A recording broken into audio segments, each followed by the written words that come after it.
Hi, I'm Doreen Leckler, and welcome to another edition of Becoming God's Woman of Destiny.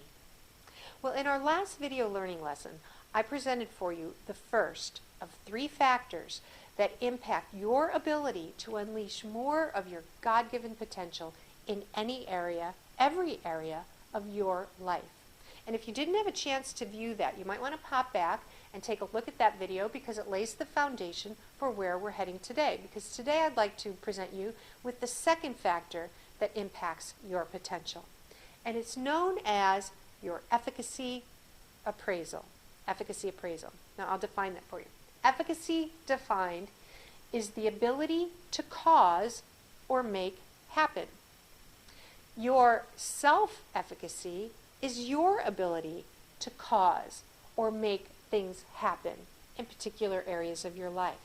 And your efficacy appraisal is your own opinions about your abilities to cause and make things happen. Now, here's the interesting thing.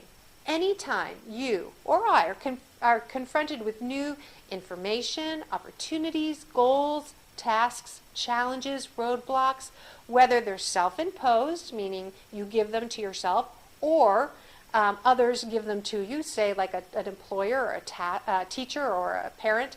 It doesn't matter. The same process happens inside of you. There is an automatic, instantaneous, subconscious evaluation that takes place inside of you. So let's say this is you, and this is the opportunity or the goal or the task or the challenge or what have you. Inside yourself, you're asking yourself the question, am I bigger than it, or is it bigger than me? Now, if in your appraisal you believe that you are bigger than it, well then you'll naturally gravitate towards the opportunity or the task. You'll feel that it's easy for you. You might even find yourself saying that, or saying things like, well, I enjoy that, and you'll gravitate toward it naturally. But in the areas where you feel that the opportunity or the task is bigger than you, then one of a few things happens.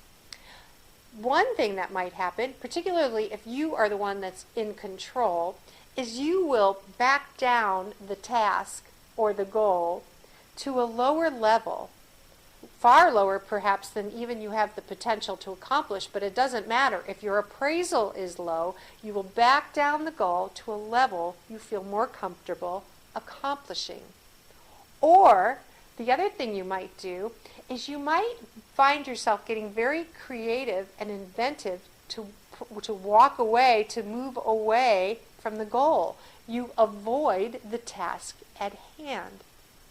Now, here's the interesting thing, and it's important to differentiate the difference between low self-esteem and low self-efficacy.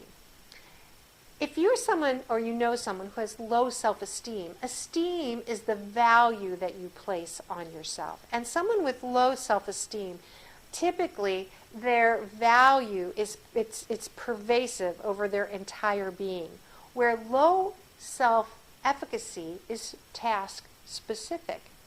It's not the entire, you don't feel terrible about yourself overall, it's task specific. Here's what I mean by that.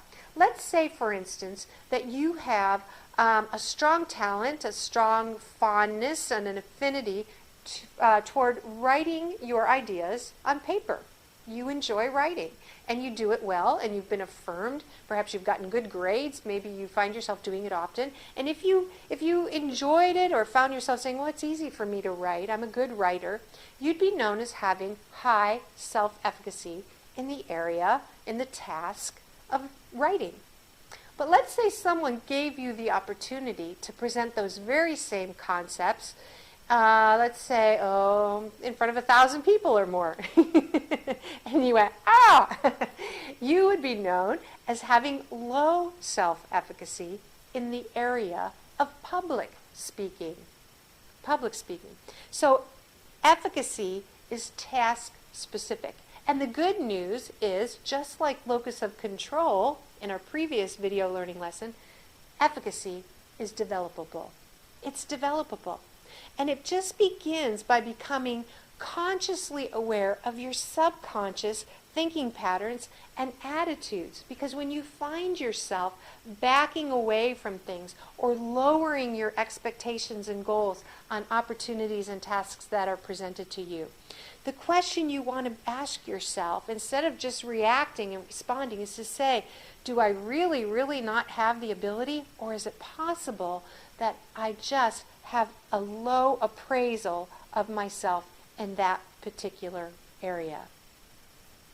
Now, in our next video learning lesson, I will give you the third factor that impacts your ability to unleash more of your God-given potential so that you can live in your God-ordained destiny and be all that God created you to be. Stay tuned.